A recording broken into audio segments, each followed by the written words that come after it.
Job లేక ఇబ్బంది పడుతున్నారా? అయితే మెడికల్ కోడింగ్ మీకు మంచి ఆప్షన్. వెంటనే కాల్ చేసి కోర్సులో జాయిన్ అవ్వండి.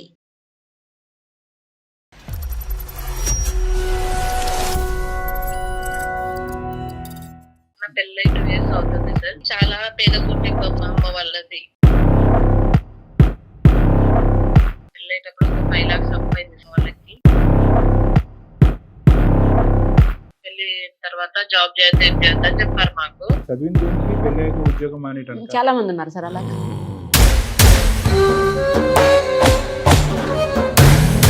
కాదు, ఉద్యోగం చేయడానికి కన్విన్స్ అయినటువంటి భర్త పుట్టింటికి అప్పు తీర్చడానికి ఒక 8,000 పంపిస్తానంటే ఎందుకు ఒప్పుకోవడమ్మా? మరి కొంతమంది మెంటాలిటీ వేరు ఉంటుంది కదా సార్. కొంతమంది ఏమో ఉంటుంది, మీ ఆయన మెంటాలిటీ ఎలా ఉంటుంది?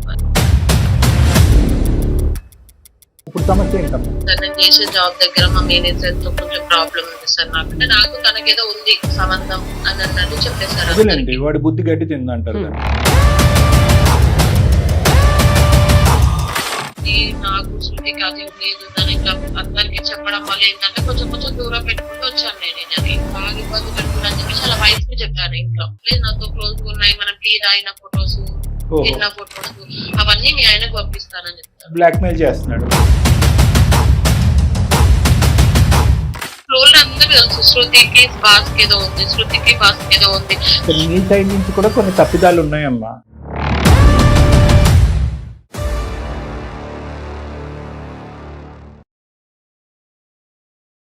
సుమన్ టీవీ అందమైన జీవితం కార్యక్రమానికి స్వాగతం. ప్రస్తుతం మనతో పాటు ఉన్నారు ప్రముఖ సైక్రియాటిస్ట్ డాక్టర్ కళ్యాణ్ చక్రవర్తి గారు కూడా. డాక్టర్ గారు నమస్తే. నమస్తే మేడం. సార్, ఈ రోజు మనం తీసుకుంటున్న కేసు ఏంటంటే బాధ్యత ఒకవైపు, భద్రత కరువు అయిపోవటం ఇంకోవైపు. రైట్. ఆమెకున్నటువంటి సమస్యల వల్ల ఆ బాధ్యత తీసుకోవాల్సిన పరిస్థితి, తప్పని పరిస్థితిలో. మరోవైపు ఏమో తను ఉన్న ప్లేస్లో తనకి రక్షణ లేనటువంటి పరిస్థితి. అయ్యో. ఆ రెండింటి మధ్య కొట్టుమిట్టాడుతూ ఆమె మనకి ఈమెయిల్ మెయిల్ చేశారు సార్. తప్పకుండా మేడం. అందుకని అది పిక్ చేసుకున్నాము. ఒకసారి ఆమెతో మాట్లాడదాం. మాట్లాడండి మేడం. అసలు ఏం జరిగిందో ఆమె మాటలను వింటే మీకు అర్థం అవుతుంది. 100%. శృతి సార్ అమ్మాయి పేరు. అమ్మా. హలో, శృతినా అమ్మా? అవును మ్యామ్. నేను నిరుపమ, సుమన్ టీవీ అందమైన జీవితం కార్యక్రమం నుంచి కాల్ చేస్తున్నానమ్మా. థ్యాంక్ యూ మ్యామ్, చాలా థ్యాంక్ యూ. అమ్మా, అసలు ఏమైంది? మనతో పాటు డాక్టర్ కళ్యాణ్ చక్రవర్తి గారు కూడా ఉన్నారు. ఒకసారి మీ సమస్య ఏంటంటే చెప్తే దానికి ఏమన్నా పరిష్కార మార్గాన్ని చూపించే దిశగా ప్రయత్నం చేస్తామమ్మా. మీ సమస్య ఏంటో చెప్పండి అసలు ఫస్ట్. నమస్తే సార్. చెప్పండి అమ్మా. ఏంటమ్మా, ఎవరిది సమస్య ఏంటి? నా పెళ్ళై 2 ఇయర్స్ అవుతుంది సార్. 2 years. మాది చాలా పేద కుటుంబం సార్. మా అమ్మ వాళ్ళది. పెళ్ళేటప్పుడు ఒక 5 lakhs అప్పయింది సార్ మా వాళ్ళకి. అయితే మా ఆయనకి ఏదో కన్విన్స్ చేసి జాబ్ చేద్దామని చెప్పేసి, ఆయనకు జాబ్ చేయడం ఇష్టం లేదు. కాదు, పెళ్లికి ముందు నువ్వు జాబ్ చేస్తున్నావమ్మా? పెళ్లికి ముందు జాబ్ చేశాను సార్. పెళ్ళైన తర్వాత జాబ్ చేయొద్దు ఏం చేయొద్దు అని చెప్పారు నాకు. అది మీ కండిషన్ అమ్మా, మీ అగ్రిమెంటా? భార్య భర్తలు ఇద్దరిది, అంటే పెళ్లి అయిన తర్వాత ఉద్యోగం చేయకూడదని ఇంట్లో పెద్దవాళ్ళే చెప్పారు. పెళ్లి తర్వాత జాబ్ చేయొద్దు ఏం చేయొద్దు అని చెప్పారు మాకు. మీ పెద్దవాళ్ళ వాళ్ళ పెద్దవాళ్ళ? వాళ్ళ పెద్దవాళ్ళు చెప్పారు సార్. వాళ్ళ పెద్దవాళ్ళు చెప్పారు. మా అత్తమ్మ మామయ్య చెప్పారు, మా ఆయన కూడా చెప్పారు. ఎందుకో చదివిన దేనికి పెళ్లి అయ్యాక ఉద్యోగం మానేయటం? చాలా మంది ఉన్నారు సార్ అలాగా. 1 month మానేశాను. పెళ్ళైన తర్వాత మళ్ళీ మా ఆయనకి కన్విన్స్ చేస్తున్నారు. బావ వాళ్ళ కాదు, బావ ఇలా జాబ్ చేస్తాను ఇది ఇది అని చెప్తే సరే అని చెప్పి ఒప్పుకున్నాడు తను. మళ్ళీ పాత జాబ్ కి కంటిన్యూ గా వెళ్తున్నాను నేను. అయితే అమ్మ వాళ్ళకి మంత్లీ నేను మా ఆయన వాళ్ళకి తెలియకుండా కొన్ని పంపిస్తాను అన్నట్టు అమ్మ వాళ్ళకి డబ్బులు. అమ్మ, నీ జాబ్ రిక్వైర్మెంట్ ఏంటమ్మా? అంటే ముందు వద్దు అనుకున్న నువ్వు మళ్ళీ జాబ్ లో ఎందుకు జాయిన్ అయ్యారు మళ్ళీ 1 month తిరక్క ముందే? చెప్పింది కదా అంటే అమ్మ వాళ్ళకు ఒక 5 lakhs అప్పయింది అమ్మ వాళ్ళకి. అప్పు క్లియర్ చేయడం గురించి జాయిన్ అయ్యారు. కొన్ని చిట్టీలు వేసాను. పెళ్లి కాకముందు కొన్ని చిట్టీలు ఉన్నాయి, నేర్పుదామని చెప్పేసి నేను జాబ్ లో మళ్ళీ జాయిన్ అయ్యాను. మేము హైదరాబాద్ షిఫ్ట్ అయిపోయాము. ఓకే. మా ఆయన floor manager sir gold section లో. తనకి ఇష్టం లేదు నేను జాబ్ చేయడం. ఫస్ట్ ఇద్దరం చేస్తే ఒకళ్ళు ఇల్లు రెంట్, ఒకళ్ళు బాగుంటది కదా, ఒకళ్ళు రిక్వెస్ట్ చేశారు. సరే ఓకే అని చెప్పాడు. ఎంత మొత్తం మీ పుట్టింటికి పంపిస్తున్నారమ్మా? నాకు 18,000 సాలరీ వస్తుంది సార్. నేను ఒక 8,000 అమ్మ వాళ్ళకి పంపిస్తాను, 10,000 మా ఆయనకి ఇస్తాను. మీ ఆయనకి తెలుసా 8 పంపిస్తున్నారని? మీరు అసలు పంపిస్తున్నారని తెలుసా? లేదు, నాకు 10,000 అనే చెప్పాను. శాలరీ 10 అనే చెప్పింది. 10 అనే చెప్పాను. అది తెలియకుండా అమ్మ వాళ్ళకి సేవింగ్ అంటే అమ్మ వాళ్ళకి పంపిస్తాను అన్నట్టు. కాదు, ఉద్యోగం చేయడానికి కన్విన్స్ అయినటువంటి భర్త పుట్టింటికి అప్పు తీర్చడానికి ఒక 8,000 పంపిస్తానంటే ఎందుకు ఒప్పుకోవడమ్మా? అంటే కొంతమంది మెంటాలిటీ వేరు ఉంటది కదా. కొంతమంది ఏమో ఉంటది, మీ ఆయన మెంటాలిటీ అలా ఉండదు. సరే ఏదైనా చెప్పి చేస్తే బాగుంటది కదా, ఎందుకు గోప్యం? మళ్ళీ తర్వాత తెలిస్తే కనుక మళ్ళీ ఇంకా జీవితకాలంలో నేను ఉద్యోగం చేయను. మళ్ళీ ఇష్యూస్ అవుతాయి. అదే కదా సార్, జాబ్ చేయనియరు. మీరు ఏ ఉద్యోగం చేస్తూ ఉంటారు శృతి గారు? క్రెడిట్ కార్డ్ డిపార్ట్మెంట్ లో జాబ్ చేస్తూ ఉంటారు, సంతోషం. పైన పైన వస్తా సో ఉంటాయి. ఇన్సెంటివ్స్ 2,000-3,000 దాకా వస్తుంది సార్ నాకు. మరి ఏంటమ్మా ఇప్పుడు సమస్య ఏంటమ్మా? సార్ నేను చేసే జాబ్ దగ్గర మా మేనేజర్ తో కొంచెం ప్రాబ్లం ఉంది సార్ నాకు. ఏంటో ప్రాబ్లము? నాకు తనకేదో ఉన్నట్టు మొత్తం అందరికి చెప్పడం చేయడము, ఫ్లోర్ మొత్తం పాక్కపోవడం ఇలాంటివి చేశాడు. అంటే నాకు తనకేదో ఉంది సంబంధం అని అన్నట్టు చెప్పేశాడు. అదేలేండి, వాడి బుద్ధి గడ్డి తిందంటారు దాన్ని. నా హస్బెండ్ కంటే భూతత్వంలో ఆయన మంచోడే కాదని నేను అనట్లేదు, అనుమానం ఎక్కువ ఎవరికి? నా హస్బెండ్ కి. మంచోడు అంటే కనుక ఈ విషయం తెలిసిందా మీ భర్తకి? తెలియదు మా ఆయనకి, చాలా మంచోడు మా ఆయన. కొంచెం అనుమానం ఎక్కువ. ఈడు కొంచెం మూవ్ ఆన్ అయ్యి నేను జాబ్ చేసే దగ్గర బాగానే మాట్లాడడం చేసాం. ఈడు ఏంటంటే అందరికి నాకు శృతికి అది ఉంది ఇది ఉందని ఇట్లా అందరికి చెప్పడం వల్ల ఏంటంటే కొంచెం కొంచెం దూరం పెట్టుకుంటూ వచ్చాను నేను. ఇంకా బాగా పెట్టేసుకున్నాను నా పైన. ఎక్కువ మాట్లాడలేదు, ఫ్రీగా ఎక్కువ మాట్లాడట్లేదు. ఇంకా నాకు ఇలా చేస్తున్నాడు అని చెప్పేసి కొంచెం బాగా ఇబ్బంది పెడుతున్నాడు అని చెప్పేసి అలా వైఫ్ కి చెప్పాను ఇంట్లో. ఎందుకంటే ఇప్పుడు నన్ను మా ఆయనకి చెప్తే జాబ్ మానేపిస్తాడు, ప్లస్ వేరే గొడవలు కూడా కదా, జాబ్ చేయనియాడు. మళ్ళీ ఆయనకి ఏదో చాలా బతిమలాడి కాళ్ళ ఏలో పట్టుకుంటే జాబ్ చేయనిస్తున్నాడు. మళ్ళీ ఇప్పుడు ఇది పోయి ఇలా చేస్తున్నాడు ఇలా చెప్తున్నాడు అని అంటే వద్దు నువ్వు ఏదొద్దు ఇంట్లో కూర్చో అంటే అమ్మ వాళ్ళ అప్పులు తీరలేను, నేను ఇంట్లో కూర్చుంటే ఇంకా నాకు అనుమానం ఎక్కువైపోతుంది. ముందే అనుమానం, తీసుకురావడం తీసుకెళ్లడం కూడా ఆయననే చేసుకుంటాను. నాకు టైమింగ్స్ ఏం చేసినా ఇంకా ఇది చేయట్లేదు అది చేయట్లేదు అని తిట్టడం, గట్టిగా అరవడం అందరు. సో నీకు మీ భర్త వరకు ఏమీ తెలియదు కానీ మీ మేనేజర్ టార్చర్ పెరిగిపోయింది. ఏం చేయాలో అర్థం కావాలంత టార్చర్ ఉంది సార్. అనుమానం ఎక్కువ అని తెలుసు అడిగి, అంటే ఎక్కువ అనుమాన పడతాడు. ఏదున్న చిన్నదున్న భూతద్దంలో పెట్టి చూస్తాడు. ఎవరు? మీ భర్త. మీ భర్త యొక్క నేచర్ గురించి తెలుసు? తెలుసు, అన్ని తెలుసు. నువ్వు ఇట్లా చేస్తున్నావు అని చెప్పేసి మీ ఆయనకి చెప్తా అని చెప్తాడు. నేనేం తెలుసా సార్ మీతో, నేనేమన్నా చేశానా, ఎందుకు చెప్తారు మీరు మా ఆయనతో అంటే, లేదు నాతో క్లోజ్ గా ఉన్నాయి, మనం టీ తాగిన ఫొటోస్ తిన్న ఫొటోస్ అవన్నీ మీ ఆయనకు పంపిస్తానని చెప్తాడు. బ్లాక్ మెయిల్ చేస్తున్నాడు. కానీ ఇప్పుడు నీ పరిస్థితి ఏంటంటే కనుక వీడు బాధ తట్టుకోలేకపోతున్నావు అని చెప్పి ఉద్యోగం మానేసి ఇంటికి వెళ్ళలేకపోతున్నావు, అంతే కదమ్మా? ఇంటికి మానేసి ఇప్పుడు నేను ఈ జాబ్ కాకపోతే ఇంకో జాబ్ చేయొచ్చు, నాకుంది ఆ టాలెంట్ చేసుకోగలుగుతా. కానీ ఇది ఏంటంటే మా ఆయనకు మళ్ళీ అనుమానం ఎక్కువ సార్. నాకు అది అనుమానం వల్ల ఇంకా జాబ్ కూడా చేయనియాడు, ఇంటికి డబ్బులు పంపించాడు, ఏం చేయనియలేడు. ఇక ఏం చేయాలో అర్థం అవ్వట్లేదు. జాబ్ మారితే ఎందుకు మారావు ఏంటి డీటెయిల్స్ చెప్పాలి మళ్ళీ హస్బెండ్ కి. డీటెయిల్స్ ఇస్తారు కదా సార్, మళ్ళీ ఎందుకు మానేది. ఇప్పుడు ఫ్లోర్ అందరూ తెలుసు శృతికి బాస్ కి ఏదో ఉంది, శృతికి బాస్ కి ఏదో ఉంది, అందుకోసం శృతిని ఎక్కడికి వెళ్ళినా బాస్ తీసుకెళ్తాడు తీసుకొస్తాడు అని ఇట్లాంటి అన్ని రూమర్స్ గుట్టించి పెట్టాడు. ఇంకా మా ఆయన వచ్చి ఎంక్వైరీ చేసినా కూడా ఇట్లా అట్లా అని అంటే అప్పుడు నా సంసారంకే ఇదైతుంది కదా సార్, నేను ఏం చేయకపోయినా. మరి ఒకసారి మీ ఆయనతో చెప్దామమ్మా, ఎప్పటికైనా తెలియవలసిందే కదా, నువ్వు చెప్పలేకపోతున్నావు కదా. ఒకటి శాలరీ ఇలా షేర్ అవుతుంది అనేది ఒకటి చెప్పాలి, మీ పుట్టింటి వరకు శాలరీ వెళ్తుందన్న అంశం చెప్పాలి. రెండోది ఏంటంటే ఇప్పుడు మగాడైనా మొగుడైనా సెక్యూరిటీ అన్నా భద్రత అయినా ఏదైనా నీ భర్త దగ్గర నుంచి రావాలి. సో అలాంటప్పుడు ఏంటంటే ఇలాంటి వాడికి సరైన విధంగా గడ్డి చెప్పే వ్యక్తి నీ భర్తే కాబట్టి అతనితో ఒకసారి మాట్లాడదాం. వద్దు సార్, ఇంకా లేని అనుమానాలు వస్తాయి కదా సార్, ఏం చేస్తావు ఏంటి ఎందుకు ఇక్కడ వరకు వెళ్ళావు, ఇంకా లేని అనుమానాలు వస్తాయి కదా సార్, నా లైఫ్ రిస్క్ లో పడిపోతుంది కదా సార్. అది కూడా పాయింట్ అంటే ఇప్పుడు అమ్మాయి వైపు నుంచి ఆలోచించినప్పుడు కరెక్టే కదా. అంటే అతనికి కూడా మొదటి నుంచి నెగిటివ్ మెంటాలిటీ కాబట్టి అతనితో మాట్లాడే పరిస్థితి లేదు ఇతనితో. మరి అమ్మా చెప్తా ఇంకేంటి సార్, ఇంక ఇక్కడ వరకు వెళ్ళావాలి, ఇంకా మీ ఆయనకి చెప్తాను, ఇంకా టార్చర్ ఇంకెక్కువైపోతాయి కదా సార్. నాకు ఇంకా ఏం చేయాలో కూడా అర్థం అవ్వట్లేదు సార్. ఇప్పుడు ఇటు చెప్పలేం ఇటు చెప్పలేని పరిస్థితి. సో ఎవరు ఏం చేయాలో అర్థం అవుతలేదు సార్ ఇప్పుడు. సార్ నేను చెప్తాను వినమ్మా శృతి, నేను చెప్తాను విను. ఇక్కడ నీ సైడ్ నుంచి కూడా కొన్ని తప్పిదాలు ఉన్నాయమ్మా.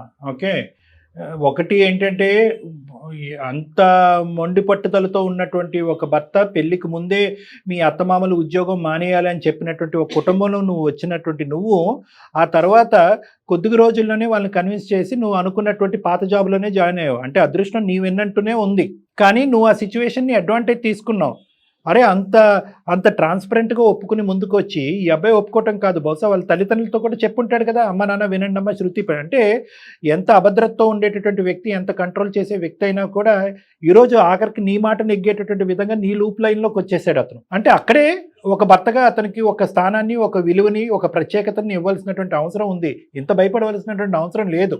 అంటే చెప్పే విధంగా అతనికి చెప్తే కనుక అన్నీ అర్థం చేసుకునే మనసు అతనికి ఉంది, మరీ అంత నేరో మైండెడ్ కాదు అనేది మనకు అర్థం అవుతుంది. లేదండి నేను ఒక ఉద్యోగం మానేసిన ఒక 6 నెలలు సంవత్సరం పాటు నేను అతని కాళ్ళ వేళ్ళ పడి అడుక్కున్నా కూడా అతను నన్ను ఉద్యోగం చేయనివ్వలేదు అని అంటే అది వేరే విషయం. పెళ్ళైనటువంటి నెల తిరక్క ముందే నీకు కావాల్సిన ఉద్యోగంలో మళ్ళీ వెళ్ళిపోయింది. నీ అదృష్టం బాగుండి ఏ ఉద్యోగం అయితే కనుక మొదటి నుంచి ఉందో ఆ ఉద్యోగం నీ గురించి మళ్ళీ వెయిట్ చేస్తూ రామ మహాలక్ష్మి అంటూ నీకు మళ్ళీ దారి చూపెట్టింది. సో అన్నీ నీవు అనుకున్నట్టే జరిగినాయి. అయితే ఇక్కడ వచ్చినటువంటి ప్రాబ్లం ఏంటంటే అలాగ నువ్వు కన్విన్స్ చేసి నీకు కావాల్సినటువంటి విధంగా మార్చుకున్నటువంటి నీ భర్తకి నువ్వు తిరిగి ఏమి ఇచ్చావు? నువ్వు కూడా ట్రాన్స్పరెంట్గా ఉంటే కనుక అన్నీ బాగుంటాయి. ఏమండి ఇంత శాలరీ వస్తుందండి, ఈ అప్పు తీర్చడం గురించి ఇంత పంపిస్తున్నాను. అతనికి అర్థం చేసుకునే 5 లక్షల పాటు ఒక పేదరికంలో ఉన్న ఒక కుటుంబానికి 5 లక్షలు అంటే చాలా పెద్ద మాట. అది అర్థం చేసుకోవడం, ఇది అర్థం చేసుకునే వ్యక్తి నేను మళ్ళీ జాబ్ జాయిన్ అవ్వు అనేటటువంటి వ్యక్తి ఈరోజు నువ్వు జాబ్ జాయిన్ అవడానికి దాని వెనకట్ల ఇంత మంచి కారణం ఉందా అనేది అర్థం చేసుకునే మనసు అతనికి లేదని అయితే మాత్రం నేను అనుకోవట్లేదమ్మా. సార్ ఆయన తెలియదు సార్, కానీ చెప్పకపోవడం అనేది నాదే తప్పు సార్. ఎందుకంటే ఒప్పుకోడు, జాబే వద్దన్నాడు. మా అమ్మ వాళ్ళకి ఒప్పిస్తే మళ్ళీ వద్దంటాడేమో అని చెప్పేసి నేను ఆ భయానికి అమ్మాయి ముందు చెప్పలేదు. అమ్మ ఇది చాలా చెప్తున్నానమ్మా, చాలా డెలికేట్ ఇష్యూ, చాలా సెన్సిటివ్ ఇష్యూ. ఎందుకంటే ఒక్కసారి మీ ఆఫీసులో అడుగు పెట్టిన నీ బ్యాంక్ స్టేట్మెంట్ చూసినా చాలా ఈజీగా తెలిసిపోతుంది. ఎంతకాలం నువ్వు దాచిపెట్టి ఇలాగా కవర్ చేద్దాం అనుకున్నావు, అది నెంబర్ 1. అది చిన్న ఇష్యూ అనుకుందాం సరే. నేను అనేది ఏంటంటేనమ్మా, అతను ముందుకు నీ యొక్క ఆలోచనని నీ యొక్క ఇంట్రెస్ట్ని కాపాడటం గురించి అతను ఒక 4 అడుగులు ముందుకేసినప్పుడు నువ్వు అతనికి తగ్గట్టుగా ఒక 2 అడుగులు ముందుకేసి ఇంకా ట్రాన్స్పరెన్సీ పెంచుకుని, ఇంకా నమ్మకాన్ని పెంచుకుని, ఇంకా బాండ్ని పెంచుకునేటట్టు అయితే కనుక ఈరోజు ఈ సబ్జెక్ట్ ఏదైతే ఉందో హెరాస్మెంట్, ఈ సాడిస్ట్ గారి హెరాస్మెంట్ ఉంది, అది చాలా ఈజీగా మీ హస్బెండ్ వరకు చెప్పేటటువంటి అవకాశం ఉండేది. ఇప్పుడు ఏంటంటే నీకు 2 సమస్యలు వచ్చేసినాయి. ఇప్పుడు వరకు ఏది సీక్రెట్గా దాచిపెట్టినటువంటి నువ్వు ఇష్టపూర్వకంగా ఉద్యోగం వరకు పంపించినట్టు నీ భర్తకి నెంబర్ 1 చిన్నది శాలరీ పరంగా దాచిపెట్టావు. ఇప్పుడు రెండో అంశం ఏంటి? ఈ ఇష్యూ, వీడి ఇష్యూ.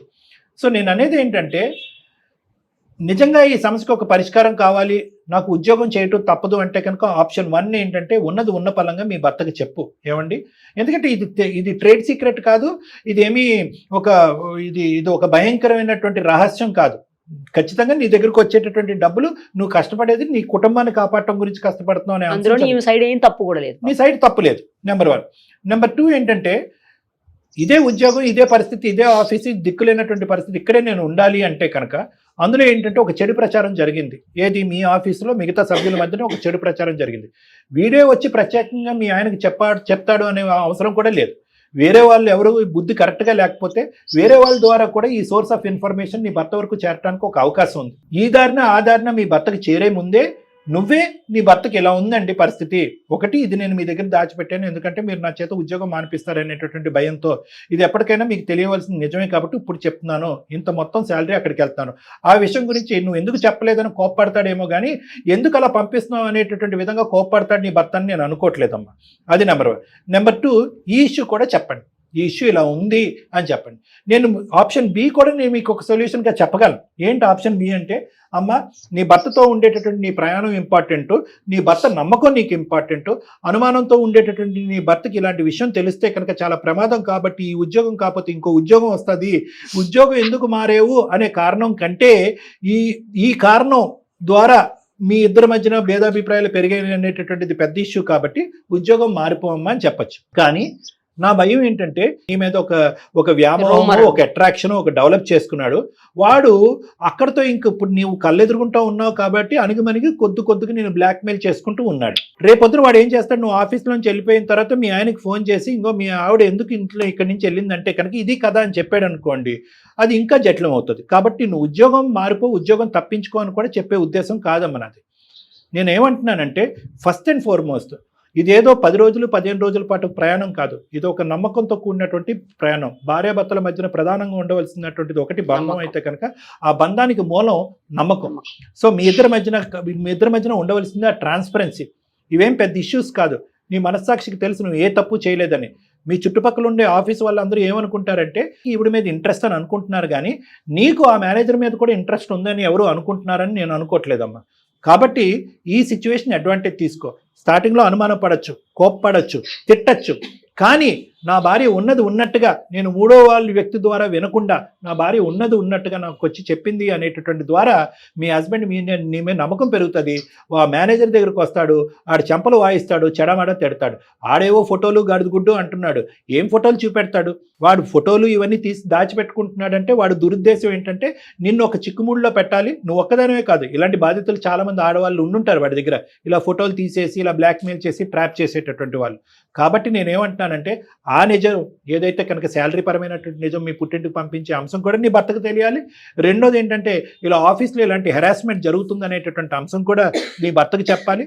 మూడోది ఏంటంటే ఖచ్చితంగా వీడికి ఈ మేనేజర్ బాస్ ఇంకో మేనేజర్ ఉంటాడు కాబట్టి అతని వరకు తీసుకెళ్లి లిఖితపూర్వకంగా ఒక కంప్లైంట్ ఈమెయిల్ పంపించి వీడిని ఆ పద్ధతిలో కంట్రోల్ చేయటం కానీ ఉద్యోగాలను తీసేటటువంటి ప్రయత్నం కూడా చేయాలమ్మా. ఈ మూడు చేయటానికి నీకు ప్రధానంగా కావాల్సినటువంటి సపోర్టు నీ భర్త. నీ భర్త సపోర్ట్ తీసుకోకుండా మా వరకు వచ్చినా కూడా ఇలాంటి అంశాల్లో మేము పెద్దగా సహాయపడలేము.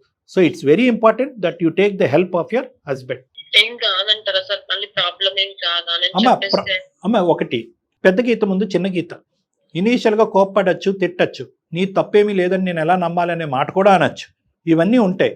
కానీ నీ మనస్సాక్షికి తెలుసు వాడి దగ్గర ఏమీ ఆధారాలు లేవు. వాడంతా ఒక కట్టుకట్టు చేశాడు, నలుగురికి ఒక ప్రచారం చేశాడు. తొందరలోనే మీ భర్త ఇనీషియల్గా నీ మీద కోప్పడినా కూడా అసలు నిజాలు ఏంటి అనేటటువంటి తెలుసుకోవటానికి మీ వ్యక్తి అతను కూడా ఒక కార్పొరేట్ సెక్టర్లోనే పనిచేస్తున్నాడు, మీ హస్బెండ్ కూడా. సో ఇలాంటి అంశాలన్నీ కామన్. ఏది బాస్కి సంబంధించిన హెరాస్మెంట్లు కామన్. స్త్రీ ఉద్యోగస్తులు ఎవరైతే ఉంటే కనుక వాళ్ళని చులకనగా చూసేటటువంటి ఒక జాతి ఉంటుంది. అలాంటి వాళ్ళు ఉంటారు, వాళ్ళు హెరాస్ చేస్తారనే అంశం కూడా మీ హస్బెండ్ తెలుస్తుంది. కాబట్టి ఇనీషియల్గా కోప్పడినా కూడా తర్వాత ఆ ఇష్యూకి అడ్జస్ట్ అయ్యి నీకంటూ ఒక సపోర్ట్గా నిలిచి వాడి మీద ఫైటింగ్ వెళ్ళటానికి లేదంటే వాడికి బుద్ధి చెప్పడానికి ఒక పెద్ద బలంగా నీకు నిలుస్తాడనేది నా నమ్మకం. అందుగురించి అమ్మా ఇప్పుడు ఏంటంటే నీకు బహుశా ధైర్యం సరిపోయి ఉండదమ్మా. ఎందుకంటే ఆడు చండశాసనులాగా నీ మీద విరుచుకు పడుతున్నాడు కదా. అలాంటి దుర్మార్గులు ఇదే పని చేస్తారు. అంటే ఏంటంటే ముందు నువ్వు వెనకతలు గొయ్యి అనే సిచ్యువేషన్ లో ఉండేటటువంటి ఆడవాళ్ళనే ట్రాప్ చేయడానికి ట్రై చేస్తారు, వాళ్ళనే టార్గెట్ చేస్తారు. ఎంతో కొద్దో గొప్ప సీక్రెట్లు ఇంటి దగ్గర అంటే భర్త దగ్గర పెట్టేటటువంటి ఆడవాళ్ళనే ట్రాప్ చేస్తారు. మీ పర్సనల్ ఇష్యూస్ ని ముందస్తూనే తెలుసుకుంటారు, మీ బలహీనతలు తెలుసుకుంటారు, నలుగురికి ప్రచారం చేస్తారు, వాళ్ళు ఉచ్చులోకి లాక్కునే ట్రై చేస్తారు. ఇది నీ వరకే కాదు, ఎవరైనా కూడా ఇటువంటి వాతావరణంలో ఉండేటటువంటి వాళ్ళు ఎవరైనా ఉంటే కనుక చాలా జాగ్రత్తగా గుర్తుపెట్టుకోండి. ఇది మొదట్లోనే తుంచేయవలసినటువంటి అంశము. Transparency is the best policy, no secrecy. ఎవరైతే కనుక నా అనేటటువంటి వాళ్ళు నమ్మకంగా మీతో పాటు ఇప్పుడు వరకు ప్రయాణం చేస్తున్నటువంటి వాళ్ళు ఉంటారో ఎల్లకాలం వాళ్ళు నమ్మచ్చు. వాళ్ళు తాత్కాలికంగా కోప్పడచ్చు, భయపడచ్చు, బాధపడచ్చు. కానీ ఈవెన్చువల్గా మొట్టమొదటి సపోర్ట్ అనేటటువంటిది నా అనేటటువంటి వాళ్ళ దగ్గర నుంచే వస్తుంది. కాబట్టి నీ జీవిత భాగస్వామి నీ భర్త కాబట్టి అతని దగ్గర నుంచి 100% నీకు సపోర్ట్ వస్తుందని నమ్మకం నాకు ఉందమ్మా.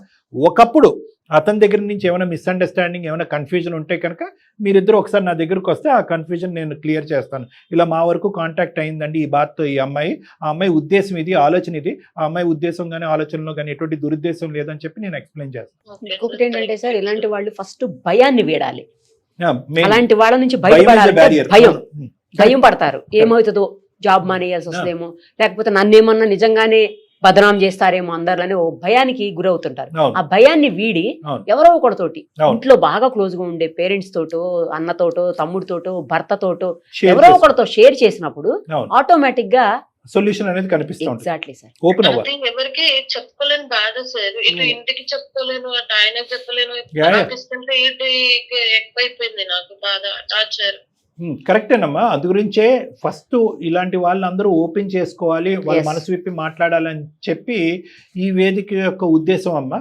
ఆ విధంగా మేము నిలబడతాము. కానీ ప్రతి సందర్భంలో నీలాంటి వాళ్ళకి మేము ఉండలేము, అందరికీ మేము ఉండలేము. కాబట్టి ఇందాక మేడం ఏం చెప్తున్నారంటే ఆప్యాయతగా దగ్గర తీసుకునేటటువంటి ఒకరిద్దరు మీ చుట్టుపక్కల ఎవరో ఒకరు ఉంటారు. అనుమానాస్పదంగా ఆలోచించకుండా ప్రోత్సహించేటటువంటి వాళ్ళు ఎవరో ఒకరు ఉంటారు. నీ మనసు యొక్క భావాన్ని అర్థం చేసుకుని నా అనేటటువంటి ప్రేమించే వాళ్ళు ఉంటారు. వాళ్ళకి మనసు విప్పి షేర్ చేసుకోండి. తర్వాత అనేటటువంటి సొల్యూషన్ అనేది అరే ఇంత ఈజీగా నాకు సొల్యూషన్ మీకే అనిపిస్తుంది. మీ హస్బెండ్ తో చెప్పండి. I'm very confident. Thank you sir. Mail పెడితే మీ నుంచి సజెషన్ వస్తుంది. తప్పకుండా ముందడిగిద్దామని ఆలోచించి మీకు మెయిల్ పెట్టాను. చాలా మంచి పని చేశారమ్మా. హేస్టీ డెసిషన్స్ తీసుకోకుండా చాలా మంచి పని చేశారు. Very good. చాలా thank you sir. Thank you అమ్మా. బాయ్ అమ్మా. జాగ్రత్త అమ్మా. Bye. Okay sir. Thank you. బహుశా ఇది ఏంటంటే వర్క్ ప్లేస్ లో హెరాస్మెంట్ Harassment. హెరాస్మెంట్ ఏదైతే ఉందో Mm. మేడం, దానికి ఇది ఒక సరైనటువంటి ఎగ్జాంపుల్. మీరు అవును. చెప్పింది మీరు కూడా చెప్పారు. ఎక్స్ప్రెషన్ ఎట్ హోమ్ అంటే Yes. దాన్ని మన రెడ్ ఫ్లాగ్ అంటామా, విజిల్ బ్లోయింగ్ అంటామా, అది ఏమంటారు నాకు తెలియదు, Mm. రకరకాల పదాలు వాడుతున్నాం. లేదు అంటే ఈయనకంటే పైన ఇంకా ఉంటారు కదా అది ఇంకా ఎస్కలేట్ పైన చేయాలి, managers వాళ్ళ దగ్గరికి complaint వెళ్ళి చేయాలి. డైరెక్ట్ బాస్ తో మీరు ఇందాక మాట్లాడడం అన్నట్టుగా ఏదో ఒకటి. ఏంటంటే భయం ఆ ఉండకూడదు. బెనికితనం, భయం, ఏమో ఎక్కడో నేను తెలియకుండా ఒక పొరపాటు చేశానేమో, Mm. అనుకోండి ఒక మాట అన్నానేమో, లేదంటే ఈ అమ్మాయి అన్నట్టుగా ఒక ఫోటో ఏమన్నా తీసుకున్నానేమో, ఉందేమో. లేదంటే ఒక షాప్కి వెళ్ళి కాఫీ తాగానేమో, Mm. ఇలాంటి చిన్న చితక అంశాలు మనసులో ఉన్నప్పుడు ఏంటంటే దీన్ని అవతల వ్యక్తి ఎలా భూతద్దంలో పెట్టి చూపెడతాడనేటువంటి అభద్రత భయంతో ఏంటంటే మొత్తం అంతా కప్పేసేటటువంటి ప్రయత్నం చేస్తూ ఉంటారు. ఈ కప్పేసేటటువంటి ప్రయత్నాన్ని దగ్గర నుంచి చూసేటటువంటి వ్యక్తి ఎవరంటే కనుక ఈ మేనేజర్ లాంటి వాళ్ళు అన్నమాట. Mm. అదిగో చూసేవి దాచిపెట్టింది అది. సో మీరు ఏ లిస్ట్ ఆఫ్ థింగ్స్ మీ భర్త దగ్గర నుంచి మీ ఫ్యామిలీ మెంబర్స్ నుంచి దాచిపెడుతున్నారనేటటువంటి బలహీనతని వాళ్ళు క్యాష్ చేసుకోవటానికి ట్రై చేస్తారు, మిమ్మల్ని లోబర్చుకోవటానికి ట్రై చేస్తారు. కాబట్టి whistle blowing is very important. గట్టిగా చెప్పండి, చెప్పవలసిన వాళ్ళకి ఖచ్చితంగా చెప్పండి, బెదిరిపోవద్దు, భయపడొద్దు. మీ మనస్సు నిక్కచ్చు అయితే కనుక ఖచ్చితంగా గెలుపు మీదే. Thank you. Thank you.